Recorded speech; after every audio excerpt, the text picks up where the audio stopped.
আমার সন্তান তো দেশের জন্য শহীদ হয়েছে, আমি তার সন্তানের পাবো না।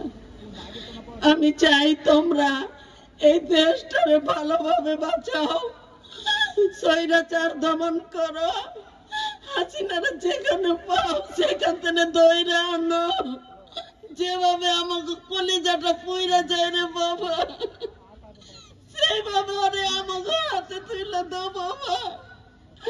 আমার সাইমের কি দোষ ছিল? আমার সাইম তো কোন অস্ত্র হাতে নিয়ে যুদ্ধ করতে চায় নাই।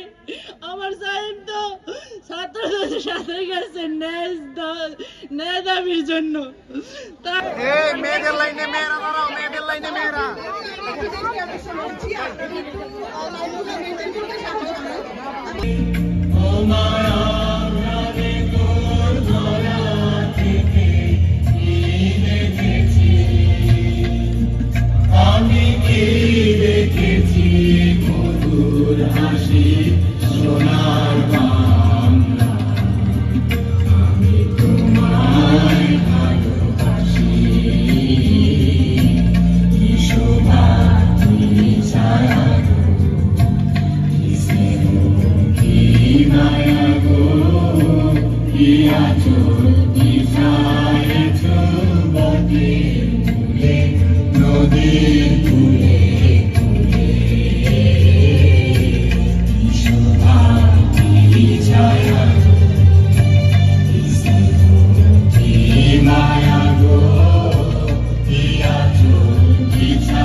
ধন্যবাদ সবাইকে।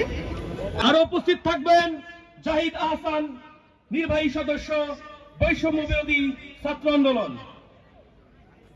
আরো উপস্থিত থাকবেন ইব্রাহিম হোসেন মুন্না, প্রতিনিধি, সম্মিলিত বেসরকারি বিশ্ববিদ্যালয়, বৈষম্য বিরোধী ছাত্র আন্দোলন।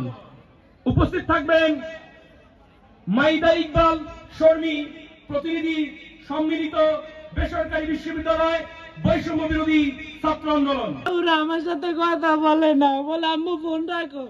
ওই যে বন্ধুদের সাথে যাইতেছে যাত্রাবাড়ি কাজলো আন্দোলনে, ওর বন্ধু আমারে বললো, পরে আমি শুনছি যে আন্দোলনে সবাই যাইতেছে, এক এক করে ডাকছে, সবাই এক এক করে একখানে হইয়া পরে সামনের দিকে যাইতেছে। রাতুল বললো যে আন্টি, আমি বললাম তোমরা পিছে, আমার ছেলে কেন সামনে, আমার ছেলে কিভাবে গুলি খেলো? বলে আন্টি সাইম তো সবার আগে ছিল, মাইক দিয়ে বলতেছিল যে তোমরা সবাই আগে যাও। তখন সাইম দৌড়াইতে দৌড়াইতে স্লোগান দিতে দিতে আগে গেছে সবার আগে। আমরা সাইমকে ডাইকা ফিরাইতে পারি না। আমার সাইমের কি দোষ ছিল? আমার সাইম তো কোন অস্ত্র হাতে নিয়ে যুদ্ধ করতে চায় নাই। আমার সাইম তো ছাত্রদের সাথে গেছে ন্যায় দাবির জন্য।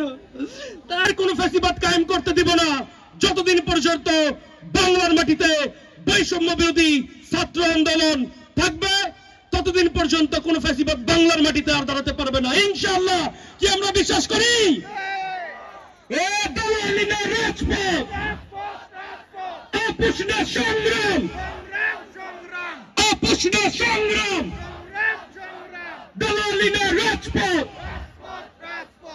এই আর্তনাদকে আমরা শক্তি হিসাবে ধারণ করব, ধরব বাংলাদেশের হাল।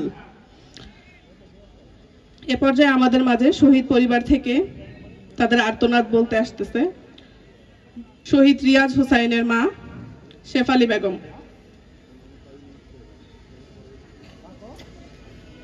কি কমু বাবা, আমার সন্তান তো দেশের জন্য শহীদ হয়েছে, আমি তার সন্তানের পাবো না। আমি চাই তোমরা এই দেশটারে ভালোভাবে বাঁচাও, স্বৈরাচার দমন করো, হাসিনারা যেখানে পাও সেখান থেকে ধরে আনো। যেভাবে আমাকে কলিজাটা পুইরা যায় রে বাবা, সেইভাবে ওরে আমাকে হাতে তুলে দাও বাবা। আমার রিয়াজ হোসেনের তো আমি আর পাবো না বাবা, সে তোমাকে মাঝে মিশা গেছে আমার রিয়াজ। আমি এখন তোমাকে কাছে সেই শক্তি চাই, তোমরা এই দেশটার মধ্যে শান্তি আনো বাবা। আমি আর কি বলবো বাবা।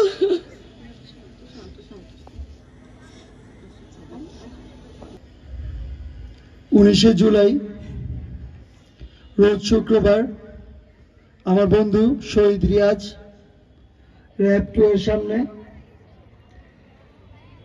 শহীদ হয়। রিয়াজ চেয়েছিল বৈষম্যহীন বাংলাদেশ, এই স্বৈরাচারের অত্যাচার থেকে বাংলাদেশের মানুষকে বাঁচাতে। তার সাথে এক সুন্দর বাংলাদেশ, বৈষম্যহীন বাংলাদেশ গড়তে আমরা রিয়াজের সেই চেতনা ধারণ করি। সেই চেতনা ধারণ করে আমাদের এই নতুন বাংলাদেশ নিয়ে নতুন চিন্তা ভাবনা, সংস্কারের কাজে এগিয়ে আসা। আমরা চাই রিয়াজ যেরকম বাংলাদেশ চেয়েছে সেরকম বাংলাদেশ উপহার দেওয়া বাংলাদেশের মানুষকে। ধন্যবাদ সবাইকে। এইসব কথা বললে ভাল লাগে না, কারণ সন্তান হারানোর ব্যথা এই যে যারা এখানে আছেন, যারা আহত আছেন, এরা ছাড়া কেউ বুঝবে না। আমাদেরকে প্রতিদিন কাঁদায়। আমি মনে করি আজকে সেই 4 তারিখ কোন অনুষ্ঠান আমরা ক্ষমা চেয়ে নিচ্ছি, সময় স্বল্পতার কারণে আমাদের সমন্বয়ক ভাইদের হাত থেকে আপনাদেরকে সার্টিফিকেট দিতে পারছি না। ইনশাআল্লাহ এই কেরানীগঞ্জের মাটিতে আবারও সমন্বয়ক ভাইদেরকে নিয়ে আসবো, তখন আপনাদের অভিজ্ঞতা, আপনাদের স্বীকৃতি স্বরূপ যা করা দরকার বৈষম্য বিরোধী ছাত্র আন্দোলন কেরানীগঞ্জ করবে ইনশাআল্লাহ। এ পর্যায়ে বৈষম্য বিরোধী ছাত্র আন্দোলন কেরানীগঞ্জের ছাত্র প্রতিনিধিরা সম্মুখ সারিতে আন্দোলন করেছিলেন, তাদেরকে তাদের সংক্ষিপ্ত বক্তব্য রাখার জন্য বিনীত অনুরোধ করছি। প্রথমে আসবে আলামিন মিনহাজ, প্রতিনিধি বৈষম্য বিরোধী ছাত্র আন্দোলন কেরানীগঞ্জ। এবং আমি আপনাদেরকে বলতে চাচ্ছি, আমাদের এই অনুষ্ঠানের পরই বাংলাদেশে বর্তমান সময়ের সবচেয়ে বিখ্যাত কাওয়ালি ব্র্যান্ড নিয়াজি ব্রাদার্স আপনাদের জন্য অপেক্ষা করে আছেন। অলরেডি আমাদের চলে এসেছেন, মঞ্চ বাতাবেন, অতএব আপনারা সকলেই থাকবেন। নিরাপত্তার সাথে আমরা এই প্রোগ্রামটি শেষ করতে পারবো।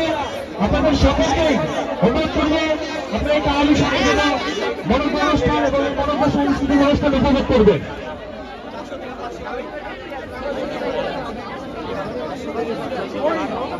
একটু এই মেয়েদের লাইনে যাই, জায়গা ছেলে আমি তো যাইতে পারি, মেয়ে নাই, একটা মেয়ে নাই। মেয়েদের লাইনে মেয়েরা দাঁড়াও, মেয়েদের লাইনে মেয়েরা।